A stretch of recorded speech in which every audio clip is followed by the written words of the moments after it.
Hi hello ಎಲ್ರಿಗೂ ನಮಸ್ಕಾರ. Welcome back to Bhagya creation. ಯಾರ್ಯಾರಾಗೆ ನಮ್ಮ ಚಾನಲ್ ನೋಡ್ತಾ ಇದ್ದೀರಾ ದಯವಿಟ್ಟು ಸಬ್ಸ್ಕ್ರೈಬ್ ಮಾಡ್ಕೊಳ್ಳಿ. ನನ್ನ ವಿಡಿಯೋ ಇಷ್ಟ ಆದರೆ ಒಂದು ಲೈಕ್ ಕೊಡಿ. ನಾನಿವತ್ತು ರಾಜ್ಮಾ ಒಂದು ರೆಸಿಪಿ ಮಾಡ್ತಾಯಿದ್ದೀನಿ.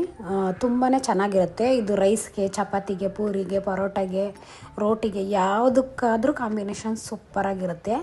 ಇವಾಗ ನಾನು ಒಂದು ನೈಟು ರಾಜ್ಮಾನ ನೆನೆಸಿಟ್ಟಿದ್ದೆ.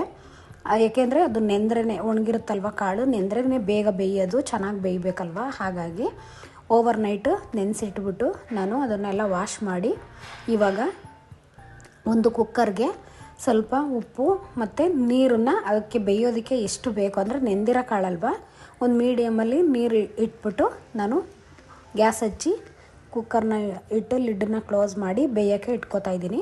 ಅಂದರೆ ನಿಮಗೆ ಚೆನ್ನಾಗಿ ಬೆಂದಷ್ಟು ಟೇಸ್ಟು ಚೆನ್ನಾಗಿ ಬರುತ್ತೆ ರಾಜ್ಮಾ. ಹಾಗಾಗಿ ಅದನ್ನು ಒಂದು 7ರಿಂದ 8 ವಿಷಲ್ಲು ಹಾಕಿಸ್ಕೊತಾ ಇದ್ದೀನಿ.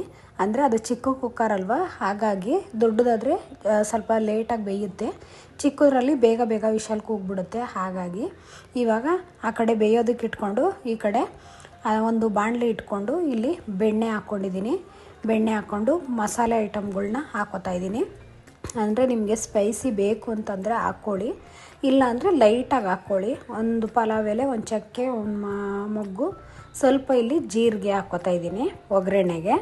ತುಂಬಾ ಹೆಲ್ದಿಯಾಗಿರುತ್ತೆ, ಆರೋಗ್ಯಕ್ಕೂ ಅಷ್ಟೇ ತುಂಬಾ ಒಳ್ಳೆಯದು.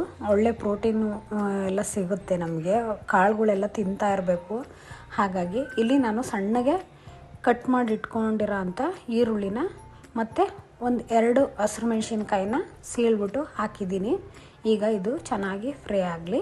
ನೀವು ಬೆಣ್ಣೆಲೇ ಎಲ್ಲ ಮಾಡಬೇಕು ಅನ್ನೋದೇನಿಲ್ಲ, ಸ್ವಲ್ಪ ಎಣ್ಣೆ ಮತ್ತು ಬೆಣ್ಣೆ 2 ಇದ್ರೆ ಟೇಸ್ಟ್ ಚೆನ್ನಾಗಿರುತ್ತೆ. ಇದನ್ನು ಇನ್ನೂ ಬೇರೆ ಬೇರೆ ರೀತಿಲೂ ಮಾಡ್ಬೋದು. ನಾನಿಲ್ಲಿ ಸಿಂಪಲ್ಲಾಗಿ ಈಸಿಯಾಗಿ ಅರ್ಜೆಂಟಲ್ಲಿ ಮಾಡ್ಬೋದು, ಅದಕ್ಕೋಸ್ಕರ ಈ ರೀತಿ ನಾನು ತೋರಿಸ್ತಾ ಇದ್ದೀನಿ. ಇಲ್ಲಿ ಟೊಮೊಟೊನೂ ಅಷ್ಟೇ ಪೇಸ್ಟ್ ಮಾಡ್ಕೋಬೋದು. ಪೇಸ್ಟ್ ಮಾಡಿದ್ರೆ ನಿಮಗೆ ಗ್ರೇವಿ ಬಂದು ತಿಕ್ನೆಸ್ ಬರುತ್ತೆ.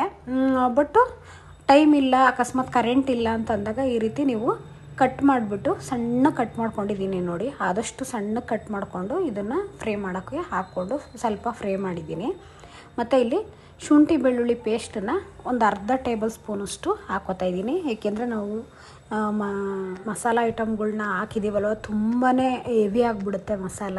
ಹಾಗಾಗಿ ಲೈಟಾಗಿ ಹಾಕ್ಕೋಬೇಕು ಪೇಸ್ಟನ್ನು. ಇವಾಗ ಅದನ್ನು ಫ್ರೈ ಮಾಡಿಕೊಂಡು ಇವಾಗ ಕಾಳು ಬೆಂದಿದೆ ನೋಡೋಣ. ವಿಷಲೆಲ್ಲ ಕೂಗಿಸ್ಬಿಟ್ಟು ಆಫ್ ಮಾಡಿದ್ದೆ, ಸ್ವಲ್ಪ ವಿಷಲ್ ಹೋಗಿದೆ. ಇವಾಗ ಅದಕ್ಕೆ ರಾಜ್ಮಾ ಬೆಂದಿದೆಯಾ ಅಂತ ನೋಡ್ತಾ ಇದ್ದೀನಿ. ನೋಡಿ ಬೆಂದಿದೆ. ಇದು ಇನ್ನೂ ಬೆಂದರೆ ಇನ್ನೂ ಚೆನ್ನಾಗಿರುತ್ತೆ ಟೇಸ್ಟು. ಮತ್ತು ಗ್ರೇವಿನೂ ಅಷ್ಟೇ ಒಂದು ಸ್ವಲ್ಪ ತಿಕ್ನೆಸ್ಸಾಗಿ ಬರುತ್ತೆ. ನಾವು ಟೊಮೊಟೊ ಎಲ್ಲ ಈರುಳ್ಳಿ ಸ್ವಲ್ಪ ಗೋಡಂಬಿ ಎಲ್ಲ ಬೇಯಿಸ್ಬಿಟ್ಟು ರುಬ್ಬಿ ಮಾಡ್ತಾರೆ, ಅದಿನ್ನೂ ಟೇಸ್ಟ್ ಕೊಡುತ್ತೆ. ನಾನಿಲ್ಲಿ ಸಿಂಪಲ್ಲಾಗಿ ಈಸಿಯಾಗಿ ಅರ್ಜೆಂಟ್ ಟೈಮಲ್ಲಿ ಈ ರೀತಿ ಮಾಡ್ಕೋಬೋದು. ಬಟ್ ರಾಜ್ಮಾ ಇನ್ನೂ ಚೆನ್ನಾಗಿ ಬೆಂದರೆ ತಿಕ್ನೆಸ್ಸಾಗೂ ಇರುತ್ತೆ ಮತ್ತು ಟೇಸ್ಟು ಅಷ್ಟೇ ತುಂಬ ಡಿಫ್ರೆಂಟಾಗಿರುತ್ತೆ. ನಾನಿಲ್ಲಿ ಒಂದು ಮೀಡಿಯಮಲ್ಲಿ ಬೇಯಿಸ್ಕೊಂಡಿದ್ದೀನಿ, ಜಾಸ್ತಿನೂ ಬೇಯಿಸಿಲ್ಲ ಅಥವಾ ಕಡಿಮೆನೂ ಬೇಯಿಸಿಲ್ಲ. ಹಾಗಾಗಿ ಇವಾಗ ನಾನು ಈರುಳ್ಳಿ ಟೊಮೊಟೊ ಎಲ್ಲ ಫ್ರೈ ಮಾಡ್ತಿದ್ನಲ್ಲ, ಈರುಳ್ಳಿ ಟೊಮೊಟೊ ಎಲ್ಲ ಫ್ರೈ ಆದಮೇಲೆ ಈ ರಾಜ್ಮಾ ಬೇಯಿಸಿರೋದನ್ನ ಹಾಕ್ಬಿಟ್ಟು ನಮಗೆ ಅಂದರೆ ಕ್ವಾಂಟಿಟಿ ಎಷ್ಟು ಸ್ವಲ್ಪ ನೀರು, ಅಂದರೆ ನಾವು ಈರುಳ್ಳಿ ಟೊಮೊಟೊ ಎಲ್ಲ ಹೆಚ್ಚಾಕಿರೋದ್ರಿಂದ ಸ್ವಲ್ಪ ನೀರು ಬಿಟ್ಕೊಳ್ಳೋ ಚಾನ್ಸಸ್ ಇರುತ್ತೆ. ಹಾಗಾಗಿ ನಮ್ಗೆ ಎಷ್ಟು ಬೇಕೋ ಅಷ್ಟನ್ನು ಮಾತ್ರ ನೀರನ್ನು ಹಾಕ್ಕೊಂಡು ಅದಕ್ಕೆ ಕೊತ್ತಂಬರಿ ಸೊಪ್ಪು ಹಾಕ್ಕೊಂಡಿದ್ದೀನಿ. ಮತ್ತು ನಿಮಗೆ ಉಪ್ಪು ಏನಾದರೂ ಕಡಿಮೆ ಇತ್ತು ಅಂದರೆ ನೋಡಿಕೊಂಡು ಹಾಕ್ಕೊಳ್ಳಿ, ಟೇಸ್ಟ್ ನೋಡಿಕೊಂಡು. ಯಾಕೆಂದರೆ ನಾವು ರಾಜ್ಮಾ ಬೇಯಿಸೋವಾಗ ಉಪ್ಪನ್ನು ಹಾಕಿದ್ದೆ ಅಲ್ವಾ, ಹಾಗಾಗಿ ನಾನು ಇವಾಗ ಹಾಕಿಲ್ಲ. ಎಲ್ಲ ಹಾಕ್ಬಿಟ್ಟು ಚೆನ್ನಾಗಿ ಈ ರೀತಿ ಕುದಿಸ್ಕೋಬೇಕು. ಆವಾಗ ನೋಡಿ ಮೇಲ್ಗಡೆ ಎಣ್ಣೆ ಎಲ್ಲ ಚೆನ್ನಾಗಿ ಕುದೀತಾ ಚೆನ್ನಾಗಿ ಮೇಲ್ಗಡೆ ಬರುತ್ತೆ, ಆವಾಗ ಆಗಿರುತ್ತೆ.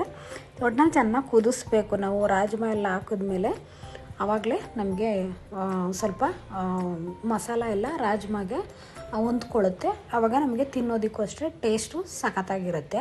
ತುಂಬ ಸಿಂಪಲ್ಲಾಗಿ ಮಾಡ್ಕೊಬೋದು. ಅಂದರೆ ರುಬ್ಬಿ ಮಾಡಿ ಎಲ್ಲ ಮಾಡೋದಕ್ಕೆ ಟೈಮ್ ಹಿಡಿಯುತ್ತೆ, ಅದು ಇನ್ನೂ ಚೆನ್ನಾಗಿರುತ್ತೆ. ರುಬ್ಬಿ ಮಾಡೋದು ತುಂಬಾ ಟೇಸ್ಟ್ ಕೊಡುತ್ತೆ. ಬಟ್ಟು ಸಿಂಪಲ್ಲಾಗಿ ಅರ್ಜೆಂಟ್ ಟೈಮಲ್ಲಿ ಈ ರೀತಿ ಮಾಡ್ಕೊಳ್ಳೋದ್ರಲ್ಲಿ ಏನು ತಪ್ಪೇನಿಲ್ಲ. ಒಟ್ಟಿನಲ್ಲಿ ಬೇಗ ಆಗಬೇಕು, ಈಗ ಎಲ್ಲೋ ಹೋಗಬೇಕು ಹೊರಗಡೆ ಅಂಥ ಟೈಮಲ್ಲೆಲ್ಲ ಬೇಗ ಆಗಬೇಕು ಅಂದಾಗ ಈ ರೀತಿ ಮಾಡ್ಕೊಬೋದು. ನೋಡಿ ನಾನು ಒಂದು ಕುದಿಸಿ ಎತ್ತಿಟ್ಕೊಂಡೆ. ಇವಾಗ ರಾಜ್ಮಾ ರೆಡಿಯಾಗಿದೆ. ಇದು ಅನ್ನಕ್ಕೆ, ಚಪಾತಿ, ಪೂರಿಗೆಲ್ಲ ತುಂಬಾ ಚೆನ್ನಾಗಿರುತ್ತೆ ಮತ್ತು ಹೆಲ್ತಿಗೂ ತುಂಬಾ ಒಳ್ಳೆಯದು. ಒಂದು ಸಲ ಟ್ರೈ ಮಾಡಿ. ಟೇಸ್ಟ್ ಅಂತೂ ಸಖತ್ತಾಗಿತ್ತು. ಹೀಗೆ ನಮ್ಮ ಚಾನಲ್ನ ಸಪೋರ್ಟ್ ಮಾಡಿ, ಸಬ್ಸ್ಕ್ರೈಬ್ ಮಾಡ್ಕೊಳ್ಳಿ, ಶೇರ್ ಮಾಡಿ, ಕಮೆಂಟ್ ಮಾಡಿ. Thank you for watching.